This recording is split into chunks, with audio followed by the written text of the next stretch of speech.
హనుమంతునికి రామునికి మధ్య వారు పుట్టక ముందు నుంచే సంబంధం ఉందని మీకు తెలుసా? అది ఎలా అనేది తెలుసుకుందాం. ముగ్గురు భార్యలున్న సంతానానికి నోచుకొని దశరథ మహారాజు పుత్రకామేష్టి యాగం చేస్తాడు.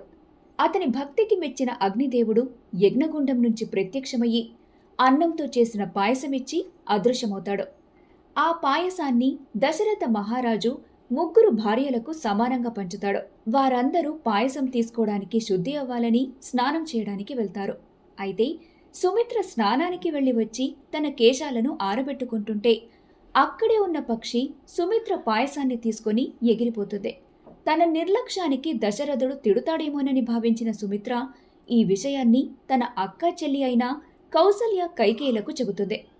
వారిద్దరికీ ఆవంటే చాలా ఇష్టం కాబట్టి ఇద్దరూ చెరిసగం పాయసాన్ని తీసి సుమిత్రకు ఇస్తారు. అలా కౌసల్యకు రాముడు, కైకేయికి భరతుడు, సుమిత్రకు లక్ష్మణుడు, శత్రుఘ్నుడు జన్మిస్తారు.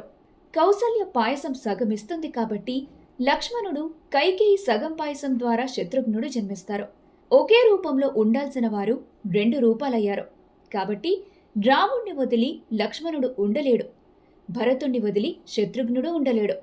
ఇదిలా ఉండగా పుంజికస్థల అనే అప్సరస కోతి రూపంలో ఉండి ధ్యానం చేస్తున్న దుర్వాస మహర్షిని చిలిపిక పండ్లతో కొడుతుంది.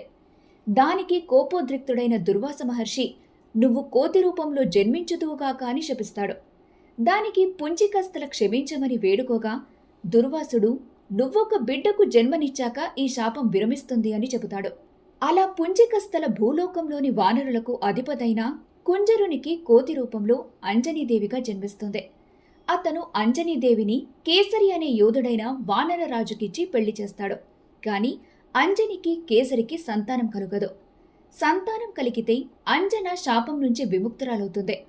అలా అంజన కేసరిలు పిల్లల కోసం పరమశివుణ్ణి ధ్యానిస్తూ ఉంటారు. అదే సమయంలో అంజనకు వాయుదేవుడి స్పర్శ తగులుతుంది.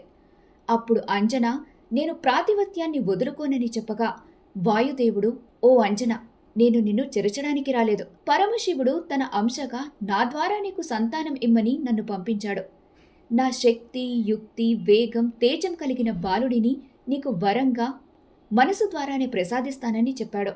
అలా అంజన వానర అవతారం ఎలాగైనా ముగుస్తుంది కాని ఈ గొప్ప అవకాశం వల్ల నాకు పుణ్యం, కీర్తి యుగయుగాలకు లభిస్తాయని ఆ వరాన్ని స్వీకరించింది.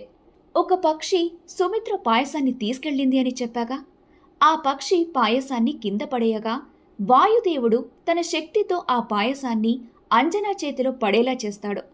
అప్పుడు అంజన శివుని, వాయుదేవుని మహాప్రసాదమని ఆ పాయసాన్ని తింటుంది.